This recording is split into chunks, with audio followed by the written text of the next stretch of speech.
There's a specific kind of gray that depression paints over your world. It isn't a color that you'll find on a chart.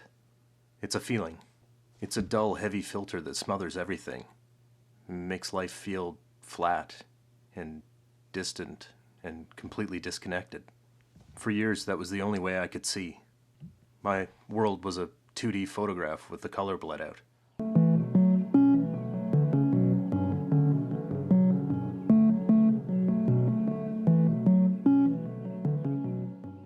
Well, I'm out for another early morning hike. This time I'm at Lemoyne Point in Kingston.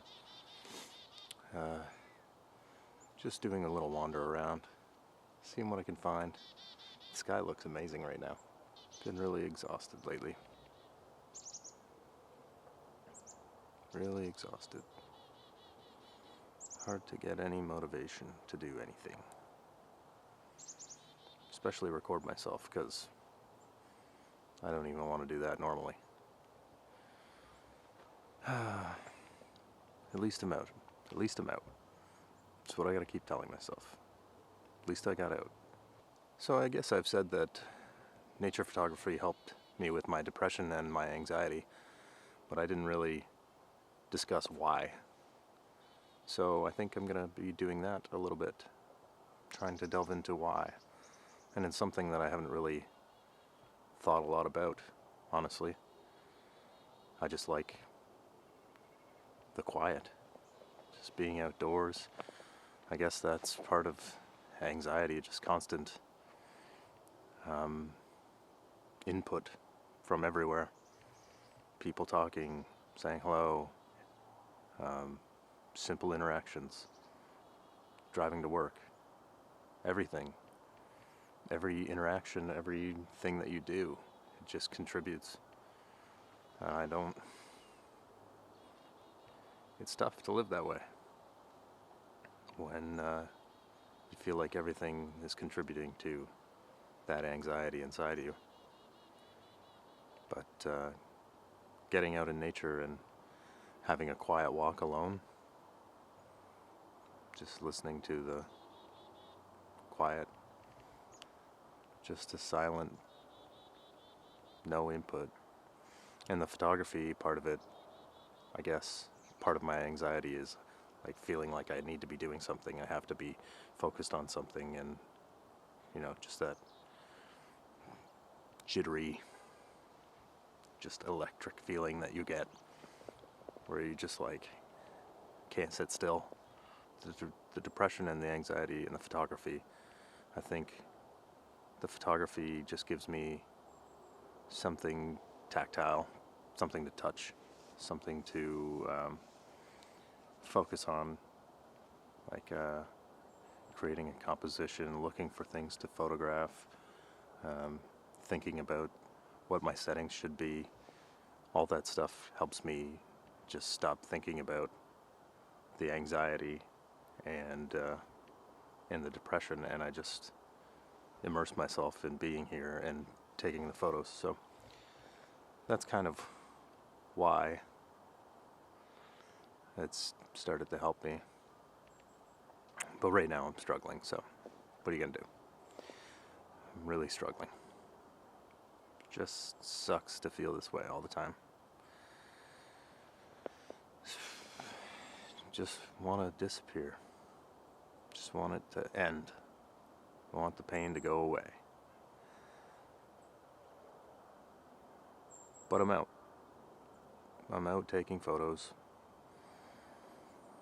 Breathing in the cool air. And for the moment at least, it's helping. So that's all I can ask.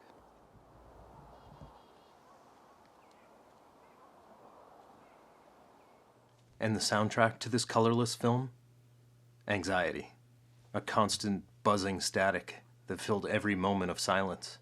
It felt like being trapped in plastic, watching life happen, but unable to touch or feel it. The weight of it all was crushing, and I was convinced that this is just how my life is going to be. A silent, grayscale existence. Then one day, I decided to pick up my camera again and head outside. Almost instantly, something clicked. I felt a connection. My anxiety lifted. Living with anxiety and depression is like fighting 1,000 tiny wars every day. It was the war of just trying to get out of bed when my body felt like it was filled with lead.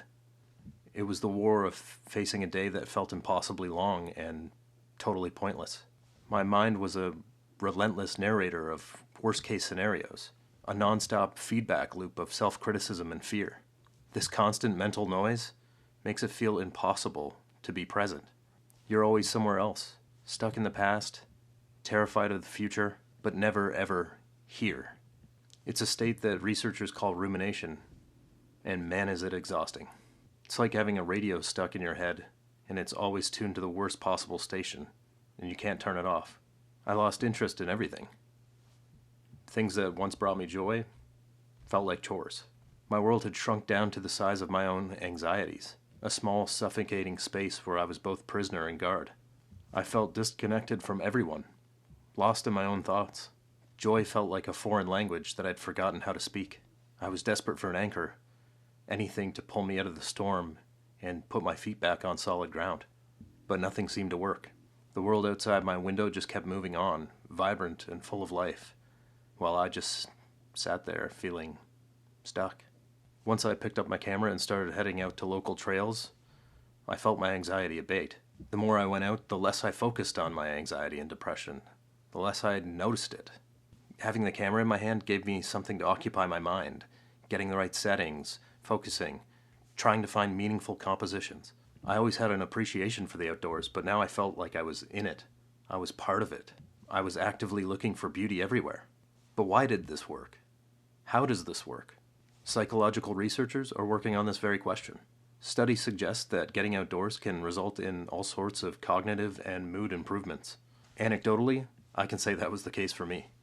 What started out as a desperate search for something, some sort of meaning, some sort of thing to keep me going, ended up being a vital part of my healing. I didn't understand the science at the time, but I was tapping into some very powerful psychological tools. It turns out that there's a whole field called ecotherapy that's built on the idea that getting out into nature and connecting with nature is fundamental to our well-being. The first thing I noticed was how my stress levels dropped. Just being outside and listening to the calm sounds of nature, it relaxed my frayed nerves. And science backs this up.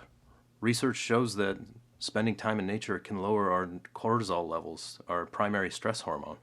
Studies have measured decreases in blood pressure and heart rate after even just a short time in nature, or even just looking at a picture of nature.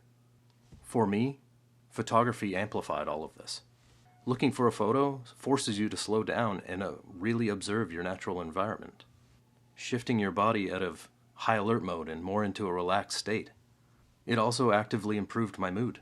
Depression flattens everything, but being in nature brought color back into my world, both literally and figuratively. Exposure to natural environments is linked again and again to a boost in positive emotions and a reduction in anxiety and depression. In fact, walking in a natural environment has been shown to reduce rumination, that negative thought loop, by decreasing activity in the part of the brain linked to sadness. Each photo I take feels like a small act of defiance against this grayness. These images became tangible proof of calm moments that I could look back to whenever the darkness starts to creep in. But maybe the most profound change was in my focus. Anxiety had shattered my attention span. My mind was always scattered and tired, a feeling known as mental fatigue. There's a concept called attention restoration theory that says nature can help us recover from this. Unlike the demanding focus of city streets or phone screens, nature engages our soft fascination.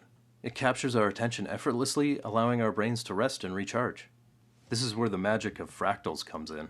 Those repeating patterns you see everywhere in nature, like in tree branches and ferns and clouds. Our brains are hardwired to process these patterns easily. Looking at them has been shown to trigger a relaxed, wakeful state. They can also significantly reduce stress and mental fatigue. Photography naturally guides you to seek out these patterns, turning a simple walk into a powerful mental reset. Here are some of my most recent photos where I practiced just that.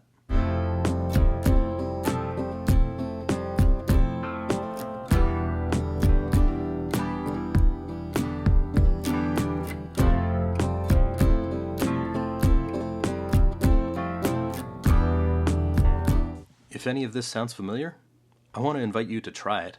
Pick up a camera, any camera, and see for yourself. You absolutely do not need expensive professional gear. Your smartphone is more than powerful enough. Remember, the goal isn't to shoot a prize-winning photograph. The goal is the process. The photo is just a souvenir that you get from a moment of peace. Start small. Find a local park, a community garden, or even a single tree on your street. Research shows that even 10 minutes in a natural setting can have a huge improvement on your mood and focus.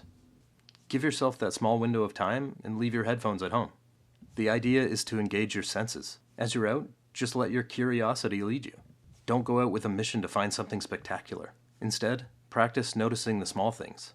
Look for patterns, textures, and the way light hits different surfaces. Notice a spider's web, or the different colors of green on a patch of moss, or the way a bare tree limb reaches out into the sky. These are nature's fractals, and your brain is primed to respond to them. Use the camera as an excuse to get closer. Kneel down, lie on the ground, and look straight up.